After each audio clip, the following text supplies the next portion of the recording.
As a financially savvy and once very, very frugal person, I'm not gonna lie, when my husband told me he booked a JSX for our Vegas getaway, I was like, what? My first gen brain started to immediately calculate how many meals we could buy, what that could buy me instead. But today I'm going to break down the actual experience from the private terminal to the cabin, and you'll want to watch until the end to see if my husband survives my final audit and whether I actually think this is a smart spend or just a splurge. So, before we get into the amenities, I have to say, I know exactly why my husband booked this. We have 3 young kids. We rarely get a weekend away. So, when we do have that rare opportunity, every minute is so precious, right? In my old life, saving meant, sitting in a terminal for 3 hours taking the cheapest flight. However, in my wealth strategist phase of life, I understand that spending $200 to save 4 hours of your life is actually a higher ROI. And as a busy parent, you can't buy more time. Or can you? Now, I know what you're thinking. Can I even do this from my city?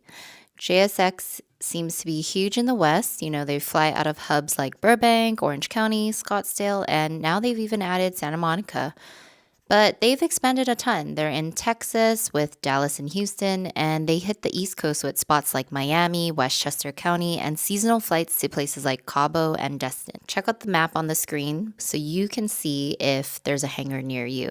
So let's get into it. JSX actually operates out of these private hangars called FBOs. And so they're not actually a part of the main terminal at like the main airports like you would think. With your ticket costs, you get 2 free checked bags and Starlink Wi-Fi throughout the flight, and you also get snacks and alcohol. But this is the biggest thing, is that you can check in as late as 20 minutes before your flight. Isn't that crazy? I honestly did not believe my husband. When you arrive, if you're driving and you're going to park, the valet will ask you, can I take your bags? And then when you get in there, they take your ID, take your bags, and that's it. No taking off your shoes or removing laptops. The waiting area, it's not a pretty space. It's just like a waiting area. It's basic, but they have snacks and coffee and drinks. And, it's efficient. I walked in with my coffee and it was fine. I even saw a lady on her way back literally carrying a vase of roses through security and onto the plane. So no lines, just frictionless, easy travel. Let's get into the real stuff, the cost, the actual cost. Since I didn't book this one, my husband booked it. I don't have the actual comparison to, the commercial airlines. So let's just pick a random date. And we went on Valentine's Day weekend, so I don't even want to know how expensive it was. So let's just pretend that I don't know, and we're going to pick a random date in July. When I looked up July 24th weekend, commercial, the main airline we all kind of take. I'm not talking like your cheapest. I'm talking, your average. The commercial basic flight is $460. But since 2025 and all the changes of paying for luggage and paying for your seat assignment, with the additional luggage, if you added 2 bags, that'd be $80 and then $20 for Wi-Fi. And then you want to upgrade your seat, that's like $30-$40. JSX was $724. So all in all, you might be looking at about a difference of $130 to $140. And this is to remind you that you get the easy check-in, you get 2 checked bags, the Starlink Wi-Fi on the flight, and I'm sure unlimited beverages if you asked. You're essentially paying, $70 an hour to buy back your sanity.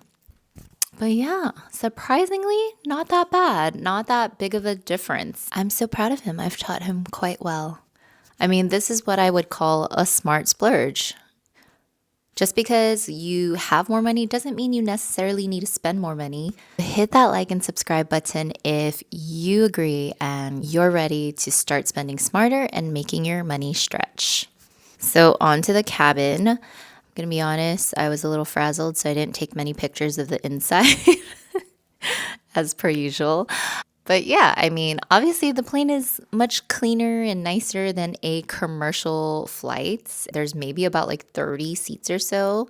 And this time around, me and my husband sat together, like next to each other. So one row was two seats, and then the other side has a single seat.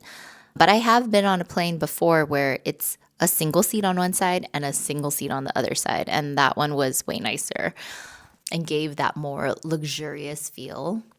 You get the best snacks. They have all these like gluten free, vegan, like whatever premium snacks. And also, you get complimentary alcohol. They had, Prosecco, wine, beer, hards. And it's kind of funny because the first time I flew JSX, I was like looking at the snacks, and my flight attendant could literally see my scarcity brain like overthinking and calculating what snack I wanted.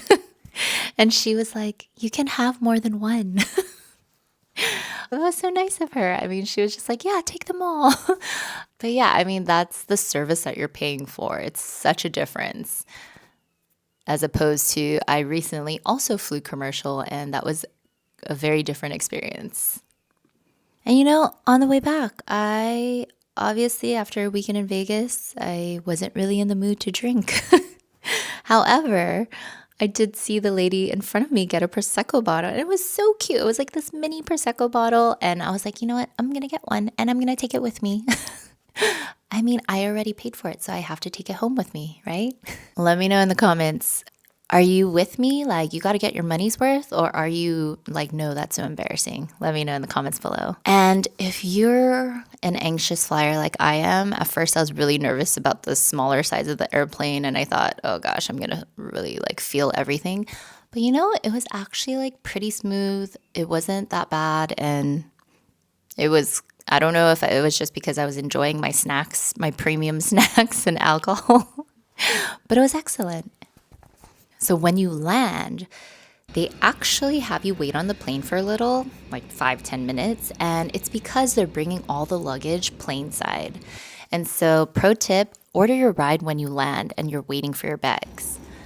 You just walk off and you grab your bags from right there, and then you're free to go. When our Lyft picked us up, it took exactly 11 minutes from the terminal to Aria Hotel. It was amazingly fast and convenient. Don't forget to use your credit card perks. If you have a Chase Reserve card, you get a $10 Lyft credit. So actually my total was $15, but because I used my Chase Reserve, it was $5. So being rich isn't just spending just to spend, right? It's about using the right tools to fund the luxury for you. And if you want to try this for yourself and save some money, I actually have a referral code for you. If you use the code in my description, you get $100 off your first flight instantly. And full disclosure, because it's a give 100, get 100 program, I get a $100 credit too. So it's a total win-win that helps support this channel and helps you fly private for basically commercial prices. So don't forget to grab your code before you book your next JSX flight. So did my husband survive the audit? Yes. I mean, between the reliability and the 4 extra hours of us time, I mean, the math checked out. He made a great choice. And I'm surprised to say this myself, but I would do it again. And this is at this stage of life, right? So it might be different for you guys. Let me know what you think. Now, if you want to see how I apply the same first-gen savvy mindset to international travel, specifically how we took our family to Japan for a fraction of the cost, you need to watch my Zipair review. I'm breaking down the same math for a 10-hour flight. So I'll see you over there.